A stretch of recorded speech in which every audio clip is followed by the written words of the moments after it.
Hello friends, स्वागत है आपका हमारे यूट्यूब चैनल मैथ ट्यूटोरियल में। मैं मोहम्मद इमरान आज आपको बताने वाला हूँ रियल नंबर्स के बारे में, जो कि 10 क्लास के मैथ का फर्स्ट चैप्टर भी है। तो प्लीज़ दोस्तों वीडियो को लास्ट तक देखिएगा। चलिए वीडियो को स्टार्ट करते हैं। वीडियो स्टार्ट करने से पहले आपको ये वीडियो अगर पसंद आए तो वीडियो को लाइक करें, कमेंट्स करें और चैनल को सब्सक्राइब करें और वीडियो को अपने फ्रेंड्स के साथ शेयर भी करें। तो चलिए स्टार्ट करते हैं। तो चलिए दोस्तों, हम लोग सबसे पहले देखते हैं कि वास्तविक संख्या होता क्या है। तो दोस्तों, वास्तविक संख्या में हम लोग उसको सबसे पहले नंबर लाइन पे देखते हैं। नंबर लाइन पे हम लोग उसको डिनोट कर सकते हैं। जैसे यहाँ आप देख रहे हैं एक लाइन है जिसको 0 उसका स्टार्टिंग पॉइंट हो गया, और वो हम लोग यहाँ से पॉजिटिव नंबर 1 2 3 4 ऐसे डॉट डॉट डॉट डॉट आप प्लस इनफाइनाइट तक चले जाएंगे, और 0 के इधर लेफ्ट साइड में -1 -2 -3 dot dot dot dot minus infinite तक चले जाएंगे। तो वैसे सारे नंबर 0 से पॉजिटिव 1 2 3 4 और 0 से लेफ्ट साइड में नेगेटिव -1 -2, इस सारे नंबर को आप रियल नंबर बोल सकते हैं। और ऐसे भी नंबर जैसे यहाँ 1.5, यहाँ 2.5, यहाँ 0.5, यहाँ -1.5 -0.5, ये सारे नंबर्स आपके क्या हो जाएंगे, रियल नंबर हो जाएंगे। तो फ्रेंड्स, रियल नंबर में हम लोग देखते हैं सबसे पहला नंबर क्या होता है। तो सबसे पहला नंबर है हमारा नेचुरल नंबर। कौन सा नंबर? Natural number. अगर आप लोग देखते हैं कि नेचुरल नंबर को हिंदी में क्या कहते हैं, तो नेचुरल नंबर को हिंदी में हम लोग बोलते हैं प्राकृत संख्या। प्राकृत संख्या। तो दोस्तों, नेचुरल नंबर किसे कहते हैं? नेचुरल नंबर को वैसा नंबर जो 1 से स्टार्ट हो, जो 1 से स्टार्ट हो और इनफाइनाइट तक जाए। नेचुरल नंबर किसे कहते हैं? नेचुरल नंबर वैसा नंबर जो 1 से स्टार्ट हो और इनफाइनाइट तक जाए, वैसे नंबर को हम लोग नेचुरल नंबर कहते हैं। जैसे मैं आप लोग के पास एग्जांपल 1 2 3 4 डॉट डॉट इनफाइनाइट। फिर आगे हम लोग देखते हैं नेचुरल नंबर के बाद आता है हमारा होल नंबर। नेचुरल नंबर के बाद आता है होल नंबर। इसको हम लोग हिंदी में कहते हैं पूर्ण संख्या। क्या कहते हैं? पूर्ण संख्या। तो देखते हैं दोस्तों, पूर्ण संख्या क्या होता है। पूर्ण संख्या वैसी संख्या को कहते हैं जो 0 से स्टार्ट होकर इनफाइनाइट तक जाए। जैसे 0 1 2 3 4 डॉट डॉट इनफाइनाइट तक। तो होल नंबर वैसी संख्या को कहते हैं जो 0 से स्टार्ट हो, 0 से स्टार्ट हो और इनफाइनाइट तक जाए, उसे हम होल नंबर कहते हैं। आगे का देखते हैं। तीसरा नंबर क्या है हमारा? तीसरा नंबर है इंटीजर्स। तीसरा नंबर क्या है? इंटीजर्स। इसको हम लोग हिंदी में पूर्णांक कहते हैं। हिंदी में पूर्णांक। तो दोस्तों, पूर्णांक किसे कहते हैं? तो हम लोग देखते हैं पूर्णांक क्या होता है। वैसी संख्या जो 0 1 2 3 यानी कि पॉजिटिव नंबर्स और -1 -2 -3 यानी कि नेगेटिव नंबर, मतलब पॉजिटिव नंबर और नेगेटिव नंबर और 0, इन सारे नंबरों को हम लोग इंटीजर कह सकते हैं। जैसे +-1 +-2 +-3 डॉट डॉट इनफाइनाइट तक, इन सारे नंबरों को हम लोग क्या कहते हैं? इंटीजर्स। और आगे चलते हैं दोस्तों, हम लोग देखते हैं इंटीजर्स के बाद कौन सा नंबर है? Composite number.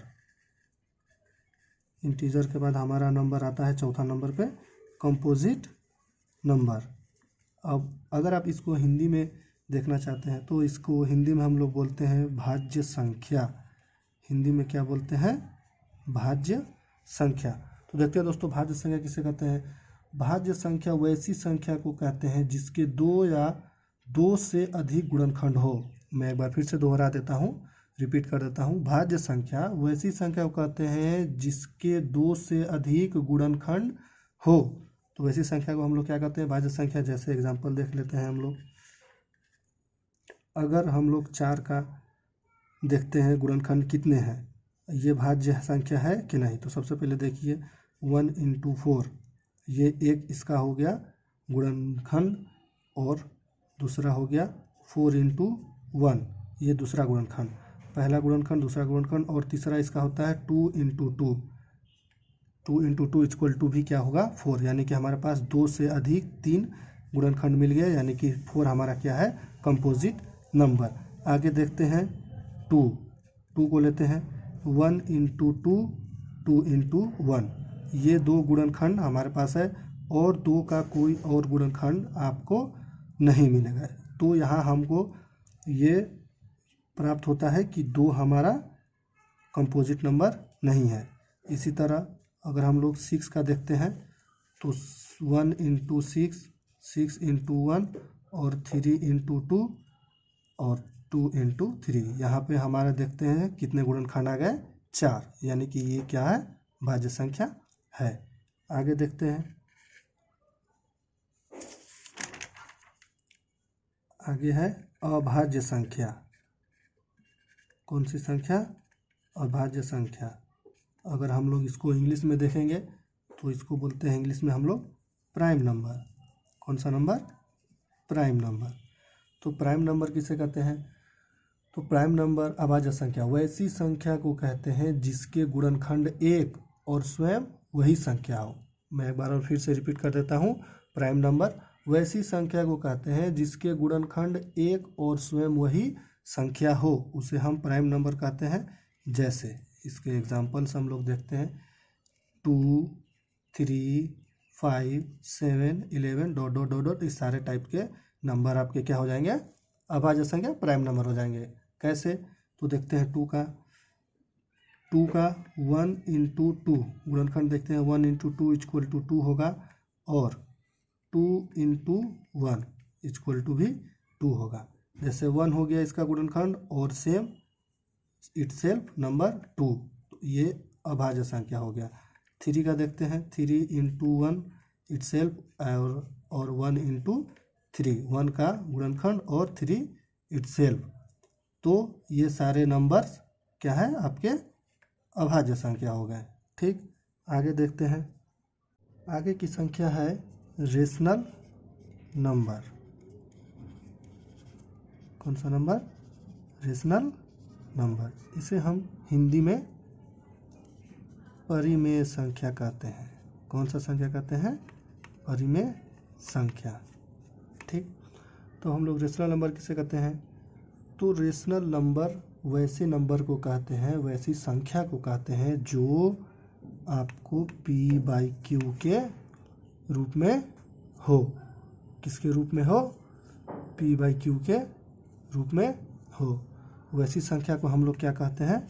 Rational number. जहाँ यहाँ पे कंडीशन है, जहाँ q is not equal to 0, मतलब q की वैल्यू 0 नहीं होनी चाहिए। q की वैल्यू अगर 0 हो गई तो सारे नंबर का वैल्यू 0 हो जाएगा, इसलिए q की वैल्यू 0 नहीं होनी चाहिए। तो अब आप यहाँ पे देखते हैं p को हम लोग बोलते हैं अंश, और q को हर। अब इसका हम लोग अगर इंग्लिश में इसको जानना चाहते हैं तो देख लीजिए, इसको बोलते हैं न्यूमरेटर। यहाँ u है, न्यूमरेटर, और ये हो गया आपका डिनोमिनेटर। क्या हो गया? डिनोमिनेटर। ये u है, न्यूमरेटर और डिनोमिनेटर। तो देखते हैं अब किस टाइप का संख्या होगा जो p/q के रूप में होता है। तो एग्जांपल हम लोग देखते हैं। तो एग्जांपल आपको हो गया 3/5, 5/7, 2/3। इस टाइप की संख्या को आप लोग क्या कह सकते हैं? रेशनल नंबर, परिमेय संख्या कह सकते हैं। ठीक, और आगे अब हम लोग देखते हैं कौन सा नंबर हमारे पास। तो आगे का नंबर है इरेशनल नंबर। कौन सा नंबर? Irrational number. उसे हम लोग बोलते हैं अपरिमेय संख्या। कौन सी संख्या? अपरिमेय संख्या। तो भाई अब अपरिमेय संख्या किसको कहते हैं? तो अपरिमेय संख्या वैसी संख्या को कहते हैं जो p/q के रूप में ना हो। वैसी संख्या को कहते हैं जो p बाई क्यू के रूप में ना हो। तो कैसी संख्या होगी जो p बाई क्यू के रूप में ना हो?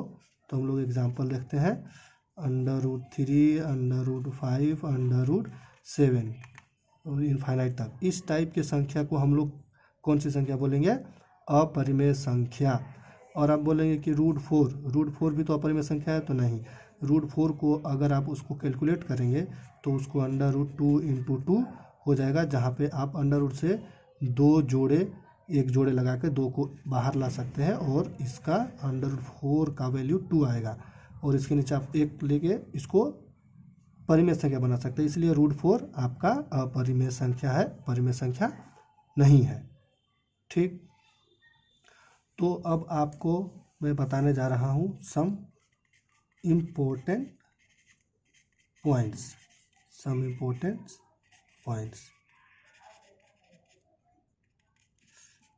तो पहला इम्पोर्टेंट पॉइंट है यहाँ पे 1 जो ऐसी संख्या है जो ना ही आपका भाज्य संख्या है और ना ही अभाज्य संख्या। 1 भाज्य संख्या नहीं है और ना ही अभाज्य संख्या है।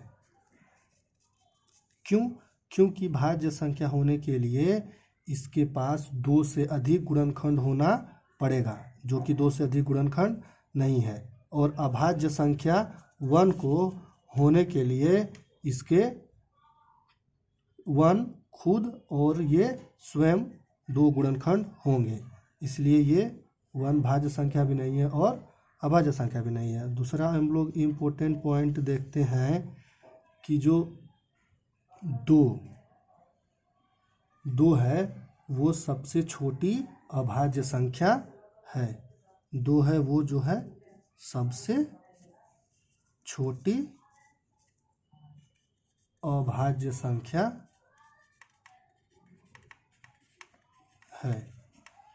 ये सारे 2 इम्पोर्टेंट पॉइंट्स हो गए, जो आप इसको नोट कर लेंगे। आप इसको देख लेंगे ध्यान से कि 1 भाज्य संख्या नहीं है और ना ही अभाज्य संख्या है, और 2 क्या है? वो जो सबसे छोटी अभाज्य संख्या के रूप में है। और एक और हम लोग देखते हैं इम्पोर्टेंट पॉइंट्स। पाई के बारे में आप लोग जानते हैं। पाई का वैल्यू होता है 22/7, 22/7। अब इसको हम लोग कैलकुलेट करेंगे, इसका वैल्यू निकालेंगे तो 3.14 समथिंग आएगा। तो यहाँ बोल रहा है इम्पोर्टेंट पॉइंट्स में कि पाई है वो एक अपरिमेय संख्या है। पाई क्या है? अपरिमेय संख्या है। कैसे है? तो देखते हैं। यहाँ पे आप लोग जैसे जानते हैं कि पाई का अपरिमेय संख्या मतलब जो p/q के रूप में हो। परिमेय संख्या वैसी संख्या को कहते हैं जो p/q के रूप में हो। लेकिन यहाँ पे तो पाई का वैल्यू 22/7 है, यानी कि इसको तो परिमेय संख्या होना चाहिए, लेकिन यहाँ बोल रहा है कि अपरिमेय संख्या है। क्योंकि जब हम लोग 22/7 को कैलकुलेट करेंगे तो इसका वैल्यू 3.14 ... इनफाइनाइट तक चला जाएगा, क्योंकि इसका कोई भी एग्जैक्ट वैल्यू नहीं हम लोग फाइंड कर पाते। इसके वजह से पाई को अपरिमेय संख्या के रूप में बोलते हैं। पाई को अपरिमेय संख्या के रूप में बोलते हैं। ठीक, तो यहाँ तक हमको लग रहा है कि लगभग हमारे सारे नंबर्स हो चुके हैं।